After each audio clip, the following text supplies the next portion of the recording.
कश्मीर में आतंकियों से जहां सुरक्षा बल दो दो हाथ करते हैं, ऐसा लगता है जैसे कि हर दिन वहां एक ना एक एनकाउंटर जरूर हो रहा होता है।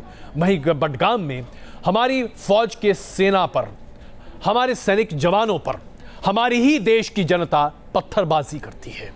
जरा आप सोचिए, वो लोग जो आतंकियों के सफाई के लिए जी जान लगाकर, अपनी जान की कुर्बानी देकर कश्मीरियों को बचाने की कोशिश करते हैं, उन सैनिक जवानों को वहीं आसपास के इलाके के कश्मीरी पत्थरों से मार मारकर जख्मी कर देते हैं। आखिरकार इन भटके हुए नौजवानों को कैसे रास्ते पर लाया जाए? यह कश्मीर का कौन सा अध्याय शुरू हो गया है पिछले 1 साल से, जहां भारतीय जवानों को इस तरह से पत्थरों का सामना करना पड़ता है क्योंकि वो आतंकवादियों के खिलाफ कार्रवाई कर रहे होते हैं। पत्थरबाजी में 3 लोगों की अभी तक मृत्यु हो चुकी है और 63 जवान घायल बताए जा रहे हैं। और ये तब जबकि सेना की ये टुकड़ी आतंकवादियों के खिलाफ कार्रवाई कर रही थी। तो क्या ये ऐसे लोग नहीं हैं जो जिस देश में खाते हैं उसी देश में छेद कर रहे हैं? जिस थाली में खाते हैं उसी में छेद कर रहे हैं। ऐसे लोगों के साथ क्या किया जाना चाहिए, क्या सजा दी जानी चाहिए ऐसे लोगों को, यह तय करने का अधिकार मुझे लगता है कि हम सब भारतीयों का है। यह बडगाम में हुए एनकाउंटर की 2 तस्वीरें हैं। पहली तस्वीर सेना और आतंकियों के बीच मुठभेड़ की है, तो दूसरी तस्वीर उन लोगों की जो सेना पर पत्थर बरसा रहे हैं ताकि आतंकियों को भागने का मौका मिल सके। सेना के सामने एक साथ 2 चुनौतियां थी। एक और आतंकियों को उनके अंजाम तक पहुंचाना था, तो दूसरी ओर अपने ही लोगों को गोलियों से बचाना था। बडगाम का चादूर इलाका घंटों तक गोलियों की तड़तड़ाहट से गूंजता रहा। दोनों ओर से रुक रुक कर फायरिंग होती रही। चादूर इलाके में सेना को कुछ आतंकियों के छिपे होने की खबर मिली थी, जिसके बाद पूरे इलाके में सर्च ऑपरेशन चलाया जा रहा था। इस बीच आतंकियों ने सेना के जवानों पर फायरिंग शुरू कर दी। सुबह शुरू हुए एनकाउंटर में सेना को दोपहर बाद कामयाबी मिली। रिहायशी इलाके के एक मकान में छुपे आतंकी को सेना ने मार गिराया। घातक हथियारों से लैस आतंकी को जवानों ने ढेर कर दिया। ऑपरेशन के दौरान सेना का एक जवान भी जख्मी हो गया। इस बीच आतंकियों की मदद के लिए इलाके के लोग सड़क पर उतर आए और सेना पर पत्थरबाजी करने लगे ताकि आतंकियों को भागने का मौका मिल सके। लेकिन सेना की मुस्तैदी की वजह से आतंकी भाग नहीं पाया और अपने अंजाम तक पहुंच गया। सेना और लोगों के बीच झड़प में लोगों को अपनी जान गंवानी पड़ी। पत्थरबाजी के दौरान 17 लोग जख्मी हुए हैं। आम लोग जो है उनको सोचना पड़ेगा, क्योंकि मिलिटेंसी यहाँ कई सालों से चल रहे हैं। हजारों की तादाद में लोग मारे गए हैं, चाहे वो मिलिटेंट हो, चाहे सिविलियन हो, चाहे सिक्योरिटी फोर्स हो, चाहे पुलिस। पर उससे कुछ हासिल होने वाला नहीं है, तशद्दुद से कुछ हासिल होने वाला नहीं है। जो भी कुछ हासिल होगा वो बातचीत से, अफ़ाम व तफ़हीम से होगा और अमन से हासिल होगा। सुबह शुरू हुआ एनकाउंटर अब बंद हो चुका है, लेकिन एक बार फिर ये पत्थरबाज मुश्किल बनकर सुरक्षा बलों के सामने आ खड़े हुए हैं। I came to know 43 CRPF jawans they got injury, and police reported that 20 of their men also were injured in the stone pelting today. Army chief इस किस्म की हरकतों को आतंकी गतिविधि करार देने का ऐलान कर चुके हैं, लेकिन कश्मीर के एक तबके में सरहद पार से ऐसा जहर भर दिया गया है जो अपने और पराये का फर्क भी फना कर देता है। Team news nation. गौर से देखिए इन तस्वीरों को, इसलिए हम आपके सामने कहना चाहते हैं क्योंकि ये वो लड़के हैं, ये वो बच्चे हैं जो गुमराह हैं, जो अपने ही देश की सुरक्षा के जवानों के साथ उनकी जिंदगी और उनके जिंदगी के साथ खिलवाड़ करने की कोशिश कर रहे हैं। पत्थरबाजी की इन घटनाओं को भले ही आर्मी चीफ ने कहा है कि सख्ती से उसका निपटारा किया जाएगा, लेकिन कोई भी सेना अपने नागरिक पर बेवजह हमला नहीं कर सकती। तो क्या नागरिकों को सैनिक का सम्मान नहीं करना चाहिए? यह सवाल कश्मीर के लिए उठता लाजमी है और ये जिम्मेदारी बनती है पीडीपी और बीजेपी की, क्योंकि इनकी साझा सरकार है जम्मू कश्मीर में, कि सेना की गरिमा को बहाल करने में कोई कसर नहीं छोड़ी जानी चाहिए। एक और ऐसी खबर जो वाकई में बड़ी चिंता का विषय बन जाता है। आतंकी संगठन उल्फा, जो कि पूर्वोत्तर राज्यों में लगातार सक्रिय रहा है, उल्फा यानी कि United liberation front of Assam, अब उल्फा एक ऐसी दलील लेकर सामने खड़ा है जिसे देखकर यह यकीन कर पाना मुश्किल हो रहा है कि उल्फा क्या एक उग्रवादी संगठन है या चीन द्वारा समर्थित एक आतंकवादी संगठन है। क्योंकि दलाई लामा जो उत्तर पूर्वी राज्यों की यात्रा पर निकल रहे हैं, उन्हें यह धमकी दी गई है उल्फा की तरफ से कि चीन के बारे में दलाई लामा को कुछ नहीं कहना चाहिए, और अगर दलाई लामा ने चीन के खिलाफ कुछ भी कहा तो उल्फा उनके खिलाफ कार्रवाई करेगा। अब सवाल यह उठता है कि उल्फा में जो लोग शामिल हैं वो हिंदुस्तानी जो आज हिंदुस्तान के खिलाफ आग उगलने की कोशिश कर रहे हैं, उन्हें हम क्या कहेंगे? गुमराह या पथभ्रष्ट या देशद्रोही? दलाई लामा के अरुणाचल और असम दौरे को लेकर पहले ही चीन आंखें तरेर रहा था और अब उल्फा भी चीन की जुबान बोलता नजर आ रहा है। उल्फा ने सीधे सीधे दलाई लामा के लिए धमकी जारी की है। दलाई लामा के दौरे को लेकर उल्फा की तरफ से बयान जारी किया गया है। दलाई लामा की अरुणाचल यात्रा भारत और चीन के बीच संबंधों में तनाव पैदा कर सकते हैं। दलाई लामा को पूर्वोत्तर के अलगाववाद का समर्थन करना चाहिए और असम में वो चीन के खिलाफ कुछ भी ना बोलें। दलाई लामा जैसे शांति दूत को उल्फा की धमकी समझ से परे है और बहुत मुमकिन है कि इसके पीछे चीन का हाथ हो। Alpha independent, all the members leaders, they are basically in Chinese provinces bordering Myanmar. So they have to show some kind of greatness to Beijing, and they will definitely say that point of the Chinese point of view that Dalai Lama must not come to Assam. Media में ऐसी भी खबरें आई थी कि चीन की खुफिया agency पूर्वोत्तर में आतंकी गुटों की मदद कर रही है, जिसमें उल्फा भी शामिल है। म्यांमार में उल्फा के सरगना परेश बरुआ को चीन ने ही मदद और पनाह दे रखी है। साथ ही परेश बरुआ की चीन से सामरिक मदद लेने की भी खबरें हैं। हालांकि असम सरकार ने ये साफ कर दिया है कि दलाई लामा की यात्रा के दौरान सुरक्षा चाक चौबंद रखी जाएगी। इन लोग को जो बोलना है इन लोग को बोलने दो, लेकिन हमारा काम तो हम करेगा और अल्फा से हम नहीं डरेंगे। और इस किस्म की धमकियों को असरदार नहीं साबित होने दिया जाएगा। उल्फा की इस धमकी ने ये साबित कर दिया है कि अगर कश्मीर में आतंक की आग को पाकिस्तान सुलगा रहा है तो पूर्वोत्तर में आतंक को हवा देने के पीछे चीन का कनेक्शन हो सकता है। फिलहाल अब तक दलाई लामा के ऑफिस के तरफ से इस पूरे विषय पर कोई भी कमेंट नहीं आया है। वीडियो जर्नलिस्ट प्रशांत बरुआ के साथ अनिरुद्ध भगत, न्यूज़ नेशन, गुवाहाटी। इसमें कोई शक नहीं है कि लालू प्रसाद यादव जब भी भाषण देते हैं, चाहे वो संसद में हो या बाहर, कई बार लोग पेट पकड़ पकड़ कर हंसते हैं कि उनके भाषण देने का अंदाज, उनकी चीज़ों को कहने का अंदाज ही कुछ अलग है। लेकिन लालू के बेटे तेज प्रताप, इन्होंने कुछ ऐसा किया है जिसके बाद हंसना तो बड़ा दूर की बात है, यूं कहें कि ये मजाक के तौर पर भी बड़ा हल्का लगता है। लालू प्रसाद यादव के बेटे तेज प्रताप, जो कि बिहार मंत्रिमंडल में मंत्री भी हैं, उनका कहना है कि वो आरएसएस को मजा चखाना चाहते हैं, आरएसएस को उसकी तथाकथित तौर पर औकात दिखाना चाहते हैं। इसलिए उन्होंने एक नए समूह का आयोजन किया है जिसका नाम है डीएसएस। जाहिर सी बात, इसके बारे में मैं क्या कहूं, आप खबर ही देख लीजिए।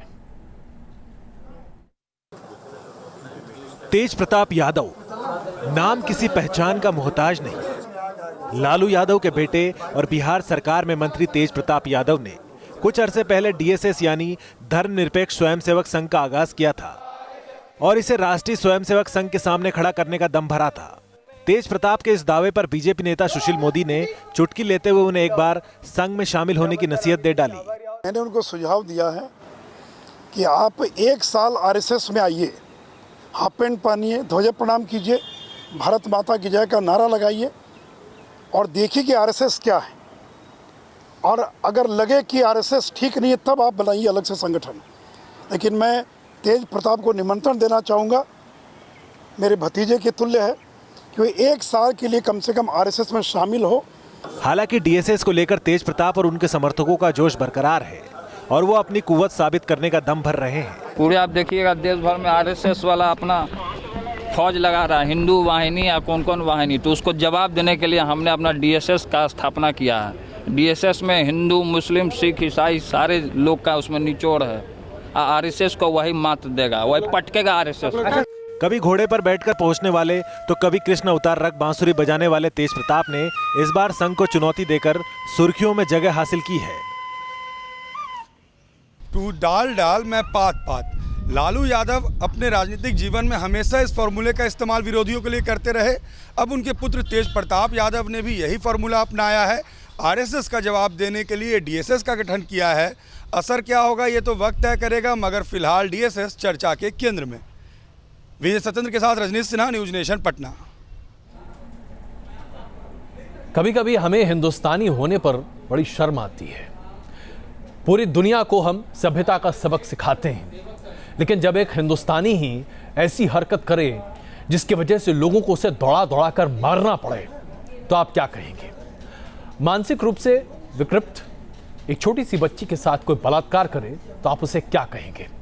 विक्षिप्त, विकृत, मानसिक असंतुलन खोया हुआ व्यक्ति। लेकिन अगर ऐसा व्यक्ति नहीं है, समझदार है, तो उसे आप क्या कहेंगे? शायद वही जो भीड़ ने किया। बेंगलुरु की यह कहानी।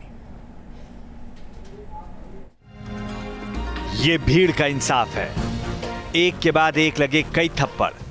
सड़क पर भीड़ ने सजा दी। बंधे हाथ और गले में जूते चप्पलों की माला पहने इस शख्स का गुनाह इससे मिलने वाली सजा से भी ज्यादा है। इसके ऊपर उस घिनौने पाप का आरोप लगा है जिसे कानून की किताब में रेप कहा जाता है।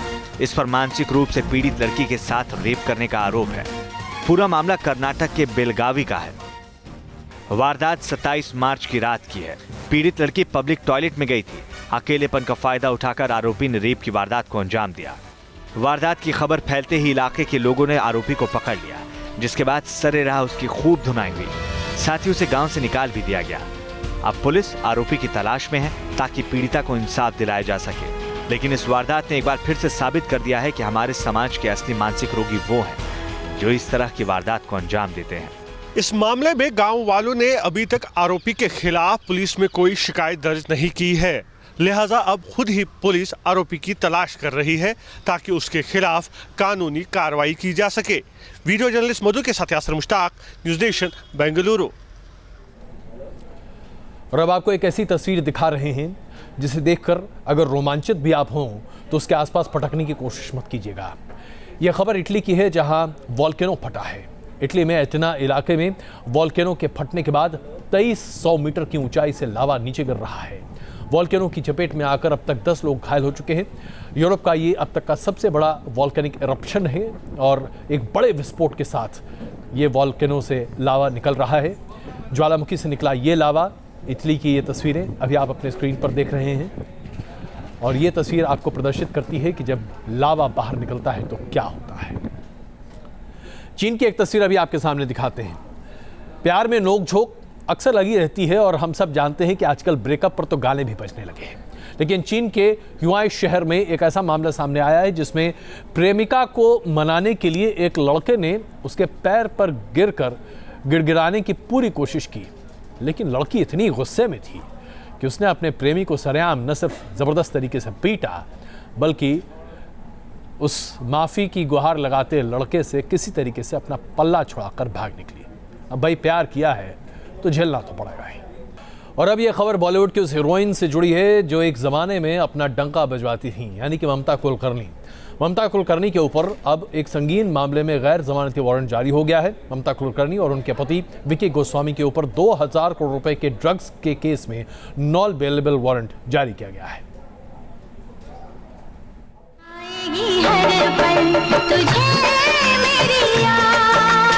नब्बे के दशक में लाखों दिलों पर राज करने वाली ममता कुलकर्णी के ऊपर अब 2000 करोड़ के ड्रग रैकेट का हिस्सा होने के आरोपों के चलते गैर जमानती वारंट जारी हुआ है। ममता कुलकर्णी के मामले की जांच ठाणे क्राइम ब्रांच के एंटी नार्कोटिक्स सेल कर रही है और सेल के अधिकारियों का कहना है कि उनके पास ममता कुलकर्णी और विकी गोस्वामी के ड्रग रैकेट में शामिल होने के पुख्ता सबूत मौजूद हैं। जब इनका मीटिंग हुआ था केनिया में, तो केनिया के रिलेटेड जो भी उनके हमारे पास एविडेंस आए थे, उसके बाद हमको साफ साफ पता चला इसमें कौन कौन इन्वॉल्व है, इंटरनेशनल लेवल के और कौन लोग हैं वो भी इसमें इन्वॉल्व है, उनका भी हम इंक्वायरी कर रहे हैं। दरअसल 2014 में ठाणे क्राइम ब्रांच को शोलापुर से 20 टन एफेड्राइन और 2.5 टन एसेटिक एनहाइड्राइड मिले थे। ये दोनों पार्टी ड्रग्स कही जाती हैं और ये भारत में बैन है। इस मामले की जांच में ही पुलिस को विकी गोस्वामी और ममता कुलकर्णी के शामिल होने के सबूत मिले थे। पुलिस ने अदालत में अब तक 1 नहीं 2 नहीं बल्कि 5 चार्जशीट फाइल की हैं, जिनमें से एक मुख्य चार्जशीट के अलावा 4 सप्लीमेंट्री चार्जशीट हैं। इन्हीं में से एक चार्जशीट इस वक्त हमारे हाथ लगी है और इन चार्जशीट का जो पन्ने हैं वो तकरीबन 2000 के आसपास हैं। हमने इन चार्जशीट को पढ़ा और इसमें हमें पता चलता है कि किस तरीके से पुलिस जांच में ममता कुलकर्णी और उनके मित्र विकी गोस्वामी तक पहुंची। इसी चार्जशीट जो कि मुंबई थाने की विशेष अदालत में दायर की गई है, इसमें पुलिस ने दावा किया है कि इस ड्रग रैकेट से जुड़ा हुआ जुड़ी हुई जो मीटिंग जो केनिया में की गई थी, इसमें न सिर्फ ममता कुलकर्णी मौजूद थी बल्कि वो डायरेक्शंस भी दे रही थी कि अब इस पूरे ड्रग कार्टेल का अगला कदम क्या होगा और किस तरीके से इस ड्रग रैकेट के तार जो हैं महाराष्ट्र के सोलापुर के अलावा देश के दूसरे शहरों में भी फैलाए जाएंगे। जब पुलिस ने इस मामले में लोगों से पूछताछ की तो कुछ लोगों ने ममता से मिलने की बात भी कबूल की। फिलहाल विकी गोस्वामी अमेरिका में कस्टडी में है, लेकिन ममता कुलकर्णी को अब भी पुलिस ट्रेस कर रही है। थाने पुलिस के मुताबिक ममता कुलकर्णी और उसका साथी विकी गोस्वामी ही इस पूरे ड्रग रैकेट के असली मास्टरमाइंड हैं और जब तक इनकी गिरफ्तारी नहीं होती इस पूरे केस को सही मुकाम तक पहुंचाना मुश्किल है। इस दिशा में थाने क्राइम ब्रांच ने गैर जमानती वारंट हासिल करके एक कदम तो बढ़ा लिया है, लेकिन मुमकिन है कि आने वाले दिनों में उन्हें कुछ विदेशी जांच एजेंसियों की मदद लेनी पड़ेगी। वीडियो जर्नलिस्ट सिद्धेश के साथ विकास श्रीवास्तव, न्यूज़ नेशन, थाने।